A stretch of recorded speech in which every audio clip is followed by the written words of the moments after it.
Today's topic is ಮೇಲ್ಮೈ ವಿಸ್ತೀರ್ಣಗಳು ಮತ್ತು ಘನಫಲಗಳು.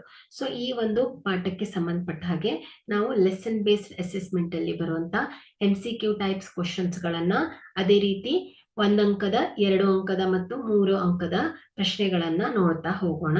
So ಇಲ್ಲಿ ಮೊದಲನೇ ಪ್ರಶ್ನೆಯನ್ನ ನೋಡಿ. ಅಂಚಿನ ಉದ್ದ a ಮಾನ ಇರುವ ಒಂದು ಚೌಕಘನದ ಪೂರ್ಣ ವಿಸ್ತೀರ್ಣವನ್ನ ಕಂಡುಹಿಡಿಯುವ ಸೂತ್ರ ಅಂತ ಕೇಳ್ತಾ ಇದ್ದಾರೆ. ಸೊ ಇಲ್ಲಿ ಅಂಚಿನ ಉದ್ದ ಎಷ್ಟಿದೆ? a ಮಾನ, ಒಂದು ಚೌಕಘನದ ಪೂರ್ಣ ವಿಸ್ತೀರ್ಣ. ಸೊ ಚೌಕಘನ ಅಂದ್ರೆ ಹೇಗಿರತ್ತೆ ನೋಡಿ ಇಲ್ಲಿ ನೋಡಿ, ಇದು ಚೌಕಘನ ಅಲ್ವಾ? ಸೊ ಇದರ ಪೂರ್ಣ ವಿಸ್ತೀರ್ಣ, ಸಾಮಾನ್ಯವಾಗಿ ಒಂದು ಚೌಕದ ವಿಸ್ತೀರ್ಣದ ಸೂತ್ರ ಏನು ಹೇಳಿ? a ಸ್ಕ್ವೇರ್ ಅಲ್ವಾ? ಸೊ ಚೌಕಘನದ ವಿಸ್ತೀರ್ಣದ ಸೂತ್ರ a ಸ್ಕ್ವೇರ್ ಆಗಿರುತ್ತೆ. ಕೇವಲ ಅದಕ್ಕೆ ಒಂದೇ ಒಂದು ಮುಖವಿರುತ್ತೆ. ಸೊ ಈ ಒಂದು ಚೌಕಘನದಲ್ಲಿ ಎಷ್ಟು ಮುಖ ಇರುತ್ತೆ ಅಂತಾಯ್ತು?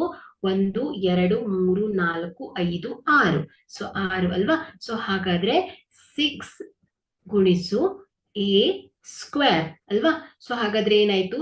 ಈ ಒಂದು ಚೌಕಘನದಲ್ಲಿ 6 ಮುಖಗಳಿರುವುದರಿಂದ ಅದರ ಪೂರ್ಣ ಮೇಲ್ಮೈ ವಿಸ್ತೀರ್ಣ ಏನಾಗುತ್ತೆ? 6 ವಿಸ್ತೀರ್ಣಗಳು ಗುಣಿಸು 6 ಗುಣಿಸು a ಸ್ಕ್ವೇರ್ ಆಗತ್ತೆ. ಸೊ ಇದೇನಾಯ್ತು? ಈ ಒಂದು ಚೌಕಘನದ ಪೂರ್ಣ ವಿಸ್ತೀರ್ಣ. ಹಾಗಾದ್ರೆ ಇದೇನಾಯ್ತು? 6a square. ಹಾಗಾದ್ರೆ ಬಿ ಏನಾಗತ್ತೆ ಈ ಒಂದು ಪ್ರಶ್ನೆಗೆ ಸರಿಯಾದ ಉತ್ತರ.